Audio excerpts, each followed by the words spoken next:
আমি সরকারের কাছে বিচার চাচ্ছি। একটি মামলা হয়েছে, 1 কোটি মামলার মধ্যে একটা হয়েছে। তারেক রহমানের রাজনীতি করে অপরাধ করেছে। জাইমা রহমান কি অন্যায় করেছে আপনাদের কাছে? কি ভাষা প্রয়োগ করেন আপনাদের ভোটের মাধ্যমে? দেশের প্রয়োজনে 2-4টা কথা বলতে এই বয়সে না পারলে সংসদে আর কোনোদিন ডাকেন না। মাননীয় সদস্য, আপনার 4 মিনিট সময় বাড়িয়ে দেয়া হলো, বিকজ ওই সময়টা আপনি কথা বলতে পারেননি। 4 মিনিট সময় আপনাকে দেয়া হলো অতিরিক্ত। ধন্যবাদ। মাননীয় স্পিকার, আপনি বললে এমনি বসে পড়বো, তো আমার প্রতি সুবিচার হয়েছে বলে আমি মনে করি না। ইচ্ছা আপনার, বক্তৃতা শুরু করলেই একটা কিছু হয়ে যায়।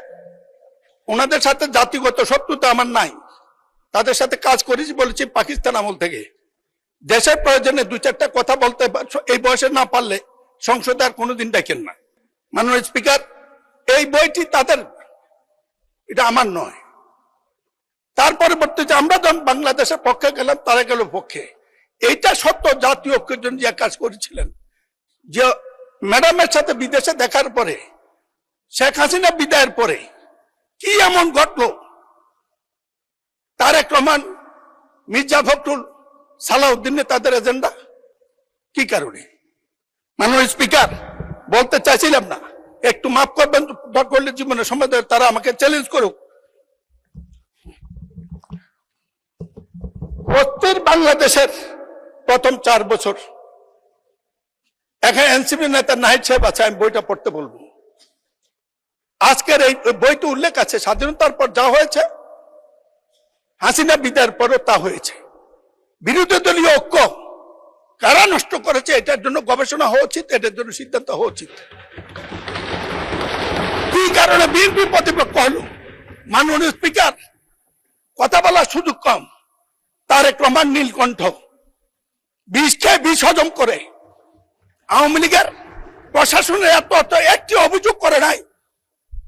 শত বিবেচনাদের সেদিন বিরোধী দলের নেতারা দাঁড়িয়ে বলছেন তাদের সমবন্টন হয় নাই। 1 ঘন্টার মধ্যে তারেক রহমান তাদের দেওয়ার জন্য অর্ডার দিয়েছেন। আমি সরকারে ছিলাম, আগে জানি। না হইলেও হবে, যার হয় না কোনোদিন হয় না, যার হয় না কোনোদিনই হয় না। যাই হোক, মাননীয় স্পিকার, আমি জিজ্ঞেস করতে চাই, আপনারা এখানে যা বলেন, বিশেষ করে আপনাদের নেতা, বিরোধী দলীয় নেতা, তিনি আমাদেরও বিরোধী নেতা, আমাদের সংসদের বিরোধী নেতা, তিনি মর্যাদাবান, তার নিরাপত্তা রাষ্ট্রের দায়িত্ব।